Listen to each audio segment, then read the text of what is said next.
আপনি এই মন্ত্রটি মেয়েদের সামনে পড়লে যে কোনো মেয়ে আর মেয়েরা আপনার সঙ্গে সহবাস করতে বা আপনার সঙ্গে মিলন করতে তারা বাধ্য হয়ে যাবে। এই মন্ত্রটি যদি আপনি মেয়েদের সামনে পড়েন তাহলে মেয়েরা আপনার সঙ্গে মিলন করতে তারা অক্ষম হয়ে যাবে। আপনাদেরকে আমি গুরুমুখী বিদ্যা দিচ্ছি আর গুপ্ত বিদ্যা দিচ্ছি। এগুলো বিদ্যা আপনি কাজ করবেন, কাজের রেজাল্ট পাবেন।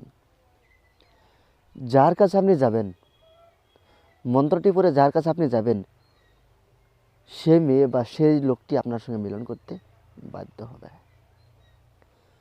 অনেকদিন পরে আমি আপনাদেরকে সামনে নিয়ে আসছি আর হেভি পাওয়ারফুল বিদ্যা নিয়ে আসছি। আপনারা কাজগুলো করে দেখবেন, কাজের রেজাল্ট পাবেন।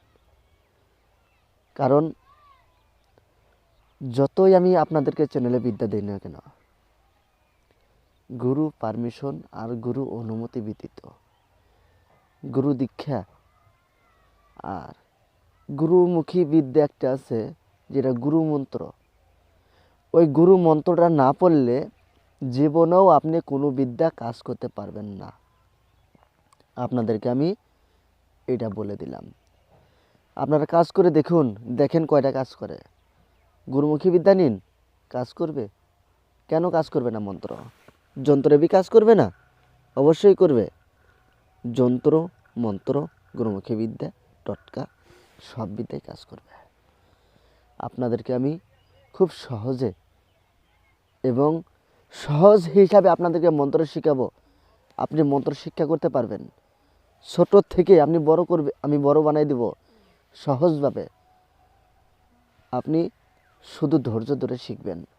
যারা হয়তো মনে ভাবছেন যে আমি শিখতে চাইছি, আমার ওস্তাদ নাই, আমার ওস্তাদ মারা গেছে, ওস্তাদ আমি পাবো কি না? তবে আপনি পাবেন। আপনি ওস্তাদ ধরে আপনি এগুলো শিখবেন, আপনি শিখতে পারবেন, আপনি কাজগুলো করতে পারবেন। আপনার মনে চাইছে যে আমি ভালো বিদ্যা শিখবো, ভালো বিদ্যা নিব, গ্রামের ভিতরে যে আমি কাজ করব, গ্রামের লোক জানি সবাই আমাকে দেখতে পায়, এইসব বিদ্যা চাইছেন তো? আমি দিয়ে দেবো আপনাদেরকে, আমার ডায়েরিতে দেওয়া আছে। আপনি নিয়ে কাজগুলো শুরু করে দিবেন। গ্রামের সবাই আপনাকে হা হা করে দেখবে আর সবাই আপনার হয়ে যাবে। আমি এতটুকু আপনাদেরকে আশীর্বাদ এবং অনুমতি সহ আপনাদেরকে দিয়ে দিব। আপনার নিজের চোখে, নিজের ইচ্ছায়, নিজের ইশারায়, নিজের হাতের জন্য আপনি কাজ করতে পারবেন। তো চলুন, আগে আপনি যে মেয়েদেরকে মিলন করাবেন, আপনি সে মন্ত্র দেখেন। স্ক্রিনে যে মন্ত্র দেওয়া আছে, আপনার কাছে স্ক্রিনে যে মন্ত্র দেওয়া আছে, এই মন্ত্রখানা আপনি স্ক্রিনশট করে তুলে নেবেন। মন্ত্রখানা স্ক্রিনশট করে তুলে নিন। অনেকজন বলছেন যে আপনার মন্ত্র আমি দেখতে পাই না, সহজে চলে যায়। এখন পর্যন্ত আমি দেখাইতেছি, দেখেন 20 সেকেন্ড হয়ে গেল। তো আপনি এই মন্ত্রখানা সুন্দর করে স্ক্রিনশট করে তুলে নিয়েছেন। এখন মন্ত্র মুখস্থ করবেন কেমন করে? এরকম একটা খোলা ময়দানে যাবেন।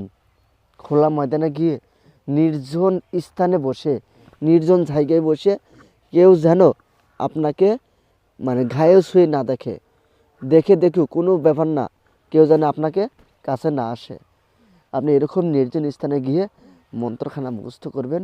এক নিঃশ্বাসে যেন আপনি 13 বার বলতে পারেন। ছোট্ট মন্ত্র, এক নিঃশ্বাসে যেন আপনি 13 বার বলতে পারেন। আপনি এই মন্ত্রখানা যে মেয়ের সঙ্গে আপনি যাবেন বা যে মেয়েকে আপনি মিলন করাবেন, আপনি একসঙ্গে 10 জন মেয়েকে আপনি মিলন করাইতে সক্ষম হয়ে যাবেন এই মন্ত্র দ্বারাই। তো আপনি মেয়ের সামনে যাওয়ার সময় বা যখন দেখা গেল ওই মেয়েটি ওখানে আছে, সিঙ্গেল হোক, সব মিলে হোক, দুজন হোক, হ্যাঁ যে কজন হোক না কেন, সবার সামনে মন্ত্রখানা শুধু কাছে গিয়ে একবার মন্ত্র বলবেন, শুধু একটি করে এবার তুড়ি মারিয়ে আসবেন। তারপরে দেখুন কাজের রেজাল্ট। আর কিছু বলতে হবে না, একবার মন্ত্র। কেমন করে একবার? এক নিঃশ্বাসে 13 বার মন্ত্র বলতে হবে। 13 বার, এক নিঃশ্বাসে 13 বার মন্ত্র বলে একটি তুড়ি মেরে আপনি চলে আসবেন। সাথে সাথে সেই মেয়েটি আপনার হয়ে যাবে। যে কয়টা মেয়ে আছে আপনার ওখানে, সবাই কিন্তু রাজি হয়ে যাবে আপনার সঙ্গে মিলন করার জন্য। পিছিয়ে পিছিয়ে দৌড়াবে, আপনি কিন্তু হরেন হয়ে যাবেন। আপনি চাইছেন মিলন করার জন্য, আমি দিয়ে দিচ্ছি, নেন, করেন। দেখি আপনার কতটুকু পাওয়ার। তবে কাটানবিদ্যা আমি দেবো না। কাটানবিদ্যা যদি চান আপনি আমার সঙ্গে যোগাযোগ করে আপনি কাটানবিদ্যাটা নিয়ে নেবেন, আমি আপনাদেরকে দিয়ে দেবো। তো সকলে ভালো থাকবেন, সুস্থ থাকবেন, ধন্যবাদ আমি এখানে কামনা করছি। যারা হয়তো আমার পার্সোনাল জিনিস না নিয়ে আসেন অবশ্যই নেবেন, ডায়েরি না নিয়ে আসেন নেবেন, কারণ আমার পাওয়ারফুল ডায়েরিটা এখন বর্তমানে তৈরি হয়ে গেল। আমার পাওয়ারফুল যদি ডায়েরিটা নিতে চান অবশ্যই নেবেন। ভালো থাকবেন। আমি কিন্তু পার্সোনাল করে দেবো, চ্যানেলে কিন্তু দেবো না। এইসব জিনিস চ্যানেল দেওয়ার জন্য নয়, পার্সোনাল দিতে হয়। তো ভালো থাকবেন।